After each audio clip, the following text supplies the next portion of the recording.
आप देख रहे हैं देश news network, India number 1 network, भारतीयों। हेलो जी, एक बात बताइए कि आप लोग की कॉन्वर्सेशन कब से स्टार्ट हुई? सर कन्वर्सेशन तो टेलीफोनिक तो बहुत लेट से स्टार्ट हुआ। हाँ, फेसबुक के माध्यम से, चूँकि लॉकडाउन का समय था और करने को कुछ था नहीं, तो घर में हम लोग फेसबुक पे ही समय काट रहे थे और वेबसाइट पे। तो 15 जुलाई 2020 को मैंने उन्हें फेसबुक पे पहला हाई भेजा था, जब उन्होंने फ्रेंड रिक्वेस्ट सेंड किया था या एक्सेप्ट किया था वो याद नहीं है, लेकिन मैंने जब चैट में अपना डेट देखा है तो वो 15 जुलाई 2021 है, 2020 जी। क्या बयान था?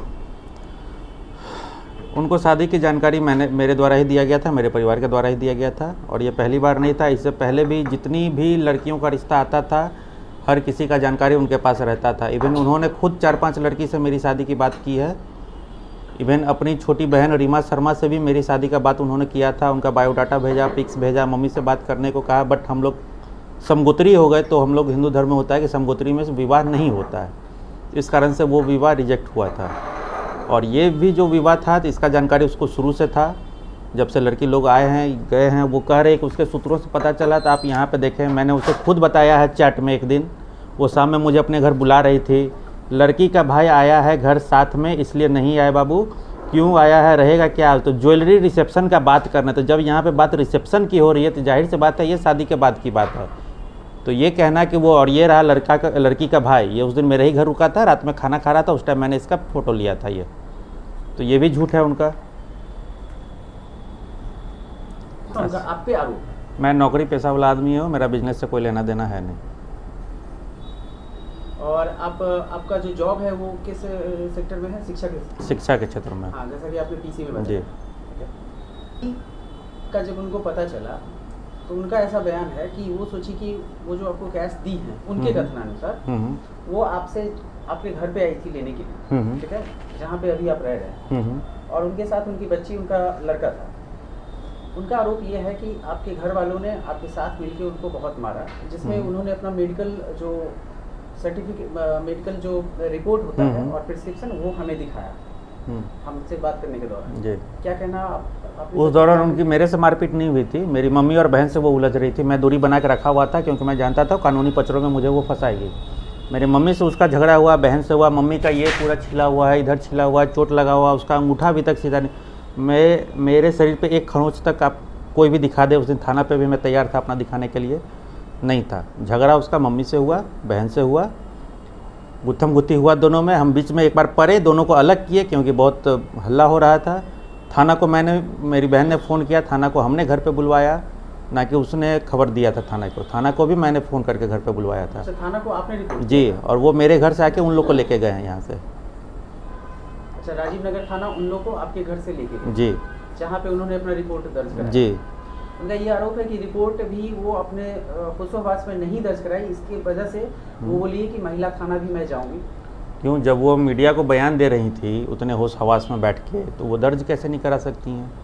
उनका कहना था कि उनको इतनी मार पड़ी थी कि वो लिख नहीं सकती थी और उनको सोचने समझने की शक्ति उनमें बची नहीं। तो आखिर लिखवाया कौन रिपोर्ट? उनका कहना था कि आपके कोई करीबी के साथ थे, या उनको सही से मेरा कोई करीबी उनका एफआईआर मेरे विरुद्ध क्यों लिखेगा? मेरा ही कोई करीबी मेरे विरुद्ध ही एफआईआर क्यों लिखेगा? नहीं, उनका ये कहना था कि एफआईआर में जो भी लिखा हुआ है सिंपल सा है, समरी ऑफ द स्टोरी, कि वो जो एफआईआर में लिखा हुआ है वो अपने पूर्ण होशोहवास में नहीं लिखवाई, इसी बाबत वो फिर महिला थाना जाएंगे, ऐसा उनका कहना है। ये उनका हक है, उनकी हक की लड़ाई है। वो जहाँ जाएं, जहाँ एफआईआर करें, एफआईआर के बाद हर मामला कोर्ट पहुँचेगा, सच झूठ वहीं साबित होगा। मेरे पास गवाह है, सबूत है। उस दिन घर पे भी वो क्यों आए उसके लिए पूरा मोबाइल रिकॉर्डिंग है। अगर आप समय देंगे तो मैं एक एक रिकॉर्डिंग आपको सुनाऊंगा कि घर आने से पहले क्या बात हुई, घर आते आते क्या बात हुई और घर से जाने के बाद क्या बात हुई। इवन कल रात में उनकी माताजी ने मुझे कॉल किया और 11 बजे के आसपास, और मेरी माँ के लिए इतने गंदे गंदे शब्द बोले हैं, मेरी बहन को इतना गाली दिया है, मुझे गाली दी है। वो इस उम्र में आके औरत में क्या, रात में मेरा बस चलता है तो मैं कुछ कर बैठता जाके। जी, पिंकी शर्मा की माँ फ़ोन की है रात में 11 बजे के आसपास हमको। मैं सारा रिकॉर्डिंग आपको सुनाऊंगा, आप जब अगर चाहेंगे तो। कुछ मीडिया में ये आ गया है, लोगों के सामने चीज़ें आ गई, आपके लाइफ पे इसका क्या असर पड़ रहा है? लाइफ का असर यही पड़ेगा कि मेरे पर्सनल लाइन में मुझे कोई दिक्कत नहीं है, मेरे फैमिली परिवार से मुझे कोई दिक्कत नहीं है, क्योंकि हर कोई मुझे बचपन से जानता है। वो लोग मेरा मेहनत जानते हैं, मेरा कमाई जानते हैं, मेरा शौक़ जानते हैं। मेरे मोहल्ले वाले भी सब कुछ जानते हैं, इवन मार्केट में भी हर कोई मुझे बचपन से जानता है। जो असर पड़ेगा वो मेरे कैरियर पे पड़ेगा, मेरे पैसा पे पड़ेगा। चूँकि मेरा बिजनेस नहीं है, सैलरीड पर्सन हूँ, मे भी उस पर इम्पैक्ट पड़े अगर गलत साबित हुआ तो। अभी मैं 17 तारीख से 4 तारीख तक अपने शादी के छुट्टी में था, और अभी भी छुट्टी के नाम पे ही जो भी हो रहा है वो हो रहा है। तो अब 4 तारीख के बाद मुझे पता चलेगा कि मैं उस नौकरी में हूँ या नहीं हूँ, मैं कोई कांटेक्ट में हूँ नहीं उनके। तो एक इम्पैक्ट तो आपका बहुत बड़ा पड़ा कि आपकी जो शादी टूट गई जी, टूट गई, या अभी आपने शादी टूटी नहीं, शादी को तोड़वाया गया है पिंकी शर्मा के द्वारा। उसके भाई को लगातार वो फ़ोन पे धमकी देते रही, ब्लैकमेल करते रही कि तुम शादी तोड़ो, नहीं तो शादी के बाद हम ये करेंगे वो करेंगे, तुम्हारी बहन कभी चैन से नहीं रहेगी। तो ये आपके स्टार्टिंग लाइफ की तो पहली ब्रेकडाउन है ना? जी बिल्कुल बिल्कुल। तो एक चीज़ तो आपके लाइफ में ये घटा कि इस चीज़ को लेके आपके लाइफ में बहुत बड़ा इम्पैक्ट पड़ा। जी, ठीक है। अब आपका कानूनी रूप से सर जो वो अभी तक बोल रही है उसके एफआईआर में ऐसा कुछ है नहीं। तो जो कानूनी लड़ाई होगा तो वो तो एफआईआर पे होगा, बाहर में बोलने वाले पे होगा नहीं। इनकेस वो दोबारा केस भी करती हैं तो जो भी जब केस पे आ ही गया है इंसान, तो अब जो होगा वो कोर्ट में होगा, उसको देखा जाएगा। लेकिन आज मेरा मीडिया में आने का यही पर्पज़ था कि जो मेरा वो इज्जत ली है सोशल मीडिया पे, न्यूज़ में जाके, तो रोड का लड़ाई रोड पे, मीडिया का लड़ाई मीडिया से। इसके कारण मैं सामने आके अपना पक्ष रखा और सबसे यही उम्मीद करता था कि भाई अब मेरा भी पक्ष को सामने रखा जाए। अभी तक जो भी चला है एक ही न्यूज़ बाइट, एक ही रिपोर्टर का किया हुआ न्यूज़ बाइट सारे न्यूज़ चैनल पे चला है, और एक पक्षीय चला है, सिंगल फ्रेम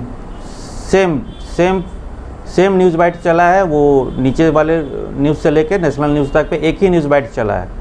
कोई भी रिपोर्टर, ना थाना किसी का कोई रिपोर्टर आया था, ना घर पे कोई रिपोर्टर आया था, बस एक रिपोर्टर था, वही अपना लिया है, वही सबको डिस्ट्रीब्यूट किया है, या जैसे न्यूज़ का चैनल चलता हो मुझे नहीं पता, लेकिन रिपोर्टिंग करने वाले एक ही लोग थे और उन्होंने ही सबको ये दिया। और चूँकि घर पे भी आके उन्होंने बाइट लिया, लेकिन मेरा घर उसके पीछे है तो मेरे घर आने का किसी ने कोशिश नहीं किया।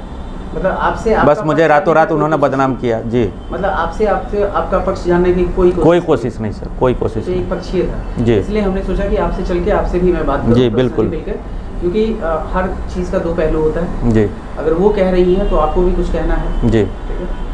के पास भी, उनके बेटी के पास भी है। एक सवाल उनसे मैंने पूछा कि आलोक जी के द्वारा ये बताया गया कि आपके हस्बैंड किस केस में अंदर गए हैं, क्या ये बात सही है? क्योंकि मैं सोशली ये बात नहीं करना चाहता, तो उन्होंने बोला हाँ ये बात सही है।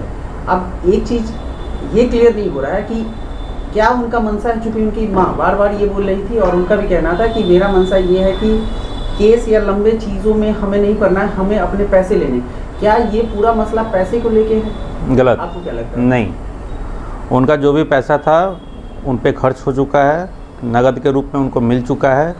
मैंने जब अकाउंट से पैसे निकाले हैं उनके भेजने के बाद सबका अकाउंट डिटेल का ट्रांजैक्शन है मेरे पास कि कब मैंने उन्हें उनके भेजे हुए पैसे किस किस रूप में लौटाए हैं।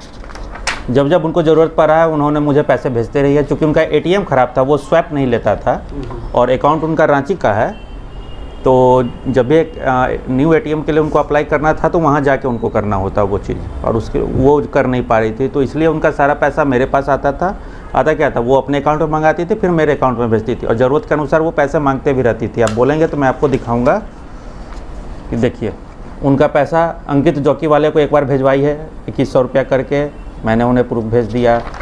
फिर वो कुछ की है, एक बार हेडफोन ला कर दीजिए, इसके लिए पैसा आया, वो भी मैंने उनको भेज दिया।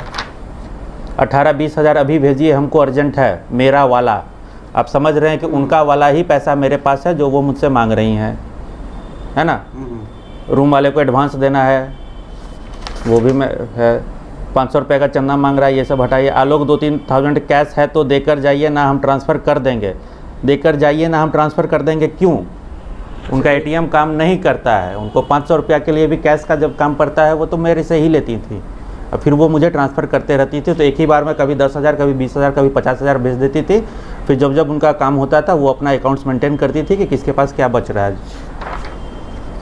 अब तुमको अभी पता नहीं है मेरा जिद, हम सिर्फ प्यार करना ही नहीं जानते हैं, तुमको मालूम होना चाहिए कि हम बर्बाद भी अच्छे से करना जानते हैं। ये लाइन उन्होंने क्यों भेजा मेरे को, मेरे समझ के बाहर है। अच्छा, ब्लैकमेलिंग पहले से जी, 2000 अकाउंट में ट्रांसफ़र कीजिए, शाम में ले लीजिएगा, डन, भेज दिए। हमको आइसक्रीम खाना है, ला कर दीजिए। इस तरह से तो धमकी चल रहा था, और नहीं देने पे जो न सो, सब ये ब्लैक मेलिंग का पार्ट है। 1000 का रिचार्ज कर दीजिए मेरे इलेक्ट्रिक का रिचार्ज हम करेंगे तो पैसा कौन देगा? रिचार्ज कर दीजिए बिजली का। 10th का बुक मार्केट में अवेलेबल होगा तो ला के दीजिए सोनू का, सोनू उनका बेटा का घरेलू नाम है।